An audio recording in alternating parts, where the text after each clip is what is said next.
pour ceux qui n'ont jamais visité la Chine, mais qui pourraient un jour avoir le moyen de visiter, je vais juste leur parler d'un proverbe chinois qui dit que pour qu'un homme soit instruit, il faut qu'il lise 10 000 livres et il faut qu'il marche aussi 10 000 kilomètres. Donc, c'est-à-dire que pour connaître un pays, si on lit des livres qui sont écrits sur ce pays, si on lit les nouvelles qui sont écrites sur ce pays,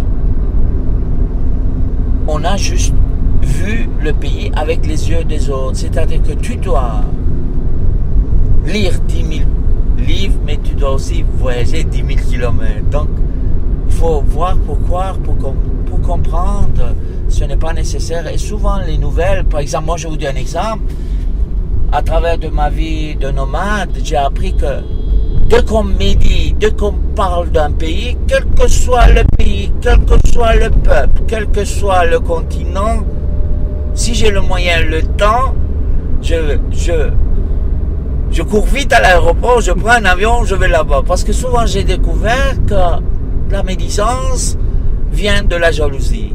Et ceci est valable pour un pays arabe, pour un pays de l'Afrique noire, pour un pays comme l'Iran, pour la Chine, pour tous les pays du monde. Parce qu'on ne supporte pas un pays qui a des qualités humaines, de qualité de la culture, de qualité de l'hospitalité qui sort de l'ordinaire.